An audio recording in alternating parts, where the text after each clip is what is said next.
This video will discuss conditional probability. The table shows, let's start with an example. The table shows the results of a study in which researchers examined a child's IQ and the presence of a specific gene in the child. The question here is to find the probability that a child has high IQ given that the child has the gene. And we're going to look at this new word that we're coming up on, which is the word given. We've talked about and, which is the intersect, and or, which is the union. And now you're going to be introduced to the word given, which is a conditional probability. In a conditional probability, this is the probability that an event occurs given another event has already occurred. And we write it like this, where we have P, probability of B, given, this bar right here means given, P given A.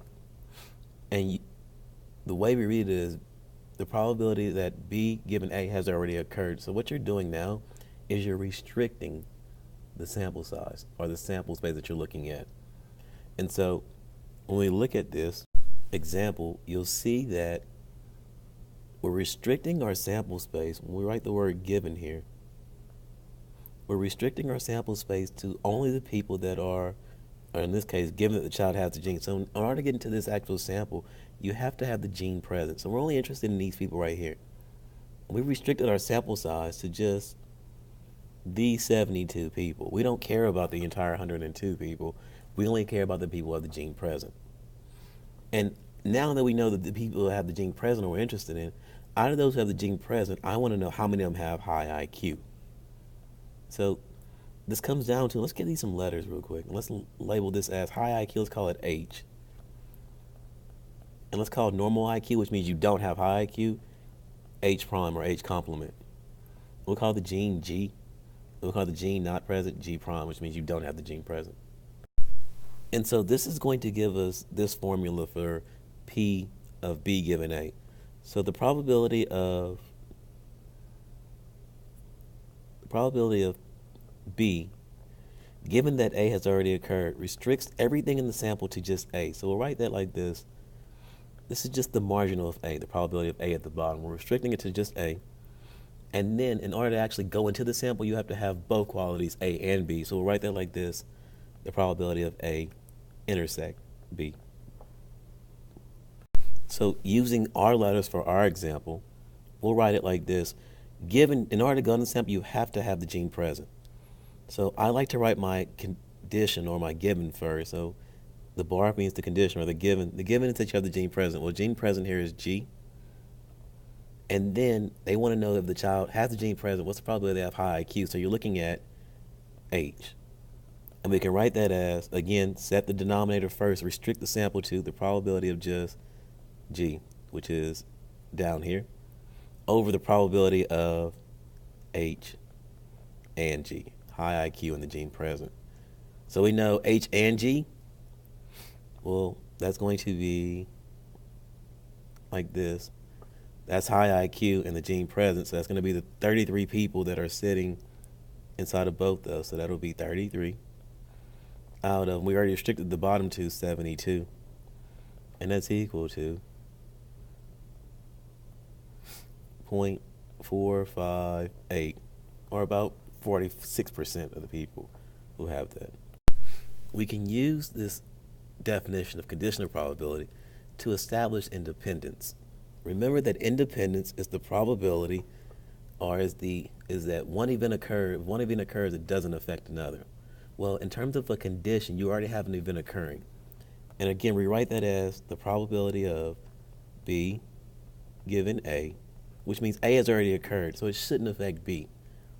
So we write it, remember the definition of this is the probability of A and B over just the probability of A. So we restrict to A, then we look at both qualities. Well, we know that from the multiplication rule, this right here, if this is truly independent, the multiplication rule allows us to multiply probabilities together, their marginals together to get their joint. So this is the probability of A times the probability of B divided by the probability of A. This simplifies.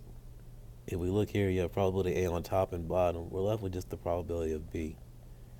So we can see that if two events are actually independent, truly independent, then we can see that if A has already occurred, this says that it will have no effect on B, or that the condition is actually equal to the marginal probability. And this is what we're saying right here. This conditional probability is equal to that marginal probability. So let's look at this example. Is having the gene present independent of having a high IQ? Well, in order to establish that, here's what we're going to do. We already have a condition present.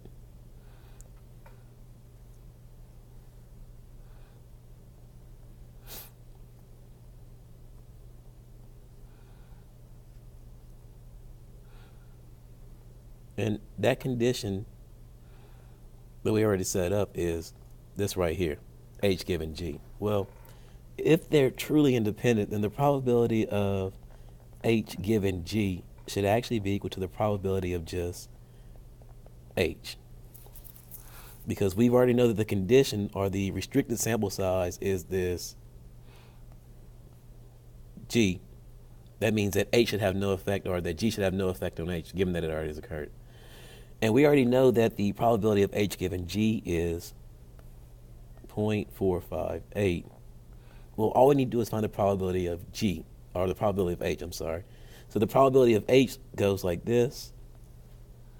The probability of having high IQ is 52 out of the total, which is 102. And we're checking to see if those two numbers are equal. And we get 0.50, and this is actually equal to 0.509. Because these two numbers are not the same numbers, they're not equal, this means that they are dependent on each other. If they were equal, they would be independent. And so really what this is telling me is that having high IQ really depends on you having the gene in this sample. So let's look at one more example. This says a large lending institution issues both adjustable rate and fixed rate mortgage loans on residential property. The properties are classified into three categories as shown in the table. Let's give these some variables. Call adjustable rate A, fixed rate F, single family S, condo C, and multifamily M. They want to know, are the events of mortgaging a condo independent of getting an adjustable rate? So to check the independence condition, you first set up a conditional probability. So we're going to establish a condition first. And the conditional probability is based off of the variables that were given, and we're actually interested in a condo and an adjustable rate. You can write it any way you want to. You can write it as the probability of C given A, or you can write it as the probability of A given C. Doesn't matter, you just have to check one of those conditions. Let's check C given A first. If this is true, if these things are truly independent, then the probability of C given A should be equal to the probability of just C. Well, C given A, we restrict to just the events that occur in A. Well, the events that occur in A, or the adjustable rate, is 0.70. Then we look at the events that are occurring in condo and adjustable rate, which is 0.21. This should be equal to the probability of just C, which is condo. The probability of owning a condo is 0.3.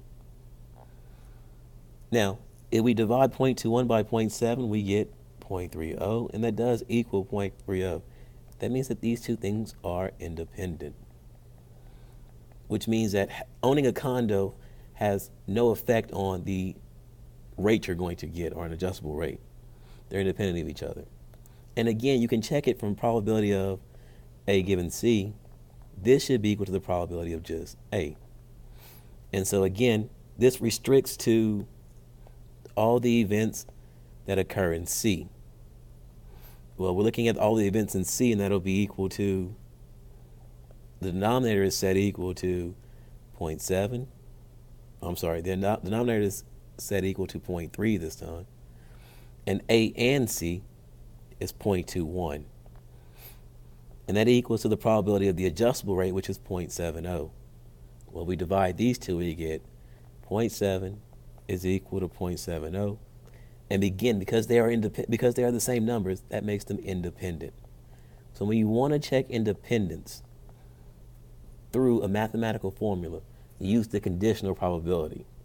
And you're checking to see if the condition if the condition is equal to the marginal.